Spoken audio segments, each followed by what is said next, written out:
Imagine 2 secondes cette situation. Tu vis dans un pays qui a créé une monnaie qui a une date de péremption. C'est-à-dire que si tu ne dépenses pas ton argent durant une certaine période donnée, eh bien cet argent disparaît. Malheureusement, cette situation existe déjà en Chine, avec le yuan numérique. C'est-à-dire que leur monnaie a une date de péremption qui fait que s'ils ne le dépensent pas durant un certain délai, eh bien cet argent disparaît. Et malheureusement, c'est quelque chose qui va bientôt arriver en Europe, même sûrement en automne 2023. Donc il faut à tout prix que tu regardes cette vidéo jusqu'à la fin, car tu dois être au courant de ce qui va se passer et des conséquences que cela peut avoir sur ta situation économique et financière. Avant de commencer cette vidéo, si tu apprécies mon contenu, n'hésite pas à mettre un petit like et surtout à t'abonner à ma chaîne pour encore plus de contenu finance et investissement. Alors pour commencer, qu'est-ce qu'une monnaie numérique de banque centrale?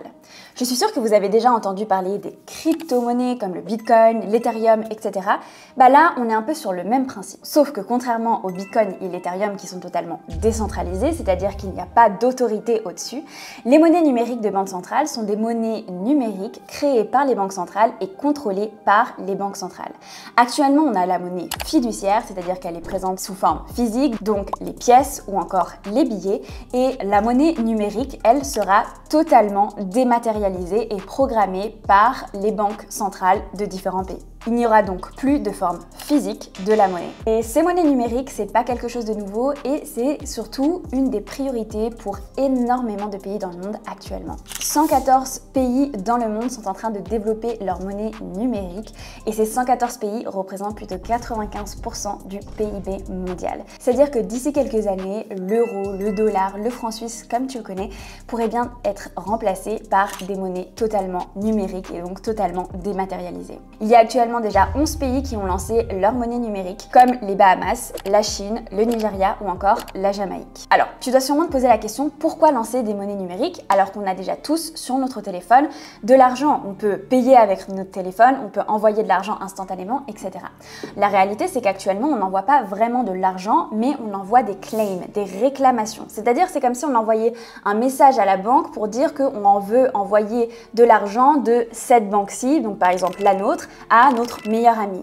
Et donc, c'est pas du tout la même chose. C'est pas un transfert instantané d'argent, c'est plutôt un transfert instantané de réclamation pour que l'argent soit transféré d'une banque à l'autre. C'est d'ailleurs la raison pour laquelle, actuellement, vu que ce n'est pas l'argent qui est directement transféré, les banques ont besoin de banques tierces pour vérifier les transactions. Mais ici, avec les monnaies de banque centrale numérique, ce ne sera plus le cas. C'est-à-dire que ce sera l'argent qui sera directement transféré d'une banque à l'autre. Donc, un petit peu comme les crypto-monnaies. Sauf que, contrairement aux crypto-monnaies, ces monnaies-là sont contrôlées par les banques centrales. Mais pour mieux comprendre vraiment le projet derrière ces monnaies numériques, autre que le fait de pouvoir instantanément transférer de l'argent, envoyer de l'argent, ne plus avoir affaire à des banques tierces pour faire vérifier les transactions, etc. Dernièrement, il y a une vidéo dans laquelle Christine Lagarde, donc la présidente de la Banque Centrale Européenne, s'est fait piéger. Elle pensait qu'elle parlait au président ukrainien et en fait c'était un prank et donc elle a dévoilé énormément d'informations qui ont été publiées sur Twitter, YouTube, etc. Donc, dans cette conversation, on apprend plusieurs choses et notamment les raisons pour lesquelles les monnaies de banque centrale sont implémentées. La première, c'est que l'Europe ne veut pas que la monnaie principale soit une monnaie étrangère, c'est-à-dire qu'elle soit celle, par exemple, d'un autre pays, comme le dollar numérique, ou encore celle d'une entreprise. Il y a par exemple Facebook qui avait lancé sa monnaie numérique, ou encore Amazon, et ils ne veulent pas, les gouvernements, que bien leurs citoyens utilisent en majorité les monnaies d'autres pays ou d'autres entreprises parce que ça leur ferait perdre énormément de pouvoir sur les différents citoyens car la monnaie utilisée ne serait pas contrôlée par eux, mais serait contrôlée par une entreprise, par un autre pays. La deuxième raison, c'est pour apporter encore plus de contrôle. Ici, chaque transaction pourra être tracée. Alors, leur raison qu'ils vont mettre en avant, c'est pour éliminer la criminalité.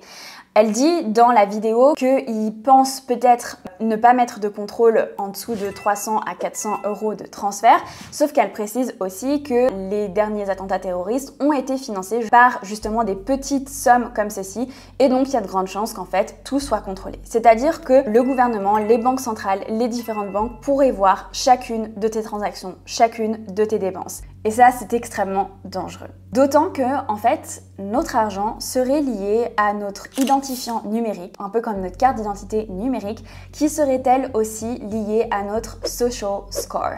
Le social score, c'est en gros un classement, si tu veux, de ton comportement, de tes actions, de tes manières de faire, de tes manières d'agir, etc. Et on aurait tous un score, et en gros, peut-être que si tu es en dessous d'un certain social score, c'est-à-dire que tu as peut-être fait des dépenses qui étaient mauvaises, des comportements mauvais, etc., eh bien ton argent pourrait être gelé ou même retiré totalement. Oui, je sais, ça peut être complètement fou, mais ce serait pas la première fois qu'un État abuserait de son pouvoir sur la richesse et l'enrichissement de ses citoyens. C'est par exemple arrivé aux États-Unis en 1933, où le gouvernement en fait avait interdit tout simplement le fait de détenir de l'or, et donc avait demandé à tous ses citoyens de retourner leur or, et ceux qui ne le faisaient pas avaient 10 ans de prison ou alors $10 000 par an d'amende. Ce serait l'équivalent aujourd'hui par rapport au niveau de vie de $180 000 par an. Donc c'était un truc de dingue. Et c'est déjà arrivé en 1933 et c'est arrivé d'autres fois dans plein d'autres pays dans le monde. Donc le fait qu'un gouvernement puisse avoir un comportement abusif sur l'enrichissement de ses citoyens, c'est tout à fait quelque chose de probable, surtout à partir du moment où il a un total contrôle sur tout. Actuellement, la mise en place de l'euro numérique devrait arriver en automne 2023, donc ça va arriver très bientôt, et voici les différents avantages et inconvénients de cet euro numérique. Au niveau des avantages, on va avoir des transferts beaucoup plus rapides vu qu'ils seront instantanés. Ça facilitera aussi les transferts internationaux, ça pourra dissuader les activités criminelles étant donné que tout est tracé. Il va y avoir aussi des frais de transfert plus bas étant donné qu'ils sont instantanés, qu'il n'y a pas besoin de banques tierces, etc. Il n'y a pas besoin de faire en fait tout un système actuellement qui est assez complexe au niveau des transferts. Et enfin, ça c'est un avantage et un inconvénient, plus besoin de déclarer ses impôts étant donné que en fait l'État saura exactement tout ce qui est rentré sur ton compte et tout ce qui en est sorti et pourra directement faire le calcul de tes impôts et te prélever tes impôts. Vous pouvez voir ça comme un avantage ou un inconvénient. Au niveau des inconvénients, ça peut augmenter l'instabilité financière. Si par exemple un euro numérique n'est pas bien créé, n'est pas bien designé, ça peut augmenter énormément l'instabilité financière. Ensuite, ça pourra aussi détériorer l'impact de la politique monétaire, c'est-à-dire actuellement par exemple l'augmentation des taux, etc.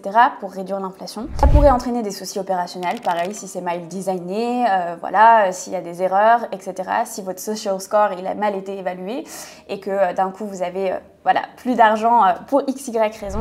Et enfin, une perte totale de la confidentialité. C'est-à-dire que tout le monde pourra savoir exactement ce que tu as dépensé, combien tu as dépensé et aussi, eh bien, comme je vous disais, vous aurez sûrement en fait des social scores en fonction de vos dépenses, vos habitudes, etc. Donc, voici exactement ce qui va se passer avec les CBDC, c'est-à-dire les monnaies numériques de banque centrale. Je pense, selon moi, qu'il est très important de comprendre ce que c'est, de comprendre l'impact que ça peut avoir sur notre économie et surtout sur notre enrichissement futur et potentiellement les restrictions que ça pourrait nous donner. C'est-à-dire qu'en fait, par exemple, le gouvernement pourrait faire un airdrop d'argent sur tous les comptes bancaires pour encourager les dépenses et encourager l'économie, mais pourrait aussi bloquer tous les assets, tout l'argent d'un coup pour X et Y raisons. Donc c'est une transformation de notre économie qui est énorme. Et ce qu'il faut aussi savoir, c'est que ça fait partie d'un plan du World Economic Forum qui est le Great Reset. Pour l'instant, je préfère pas vous parler en profondeur du Great Reset, mais je vous invite à aller vous informer. Il y a des vidéos sur YouTube, notamment celle de Iman Gadzhi qui a fait 3 vidéos à ce sujet qui sont très intéressantes. Je crois qu'elles ont été supprimées de sa chaîne la dernière fois que j'ai voulu regarder pour pouvoir après vous les mettre en barre d'infos. Mais je pense que vous pouvez retrouver en fait des rediffusions de ces épisodes sur YouTube. Donc voilà. En tout cas, n'hésitez pas à me dire en commentaire si vous êtes pour ou contre les CBDC, les monnaies numériques de banque centrale, et un petit peu votre avis sur l'impact que ça pourrait avoir sur notre économie, notre enrichissement et notre futur, tout simplement. Je serais vraiment curieuse d'échanger avec vous en commentaire, donc n'hésitez pas à me dire, et surtout si cette vidéo vous a plu, n'hésitez pas à vous abonner, et on se retrouve lundi prochain pour un épisode de podcast. Ciao!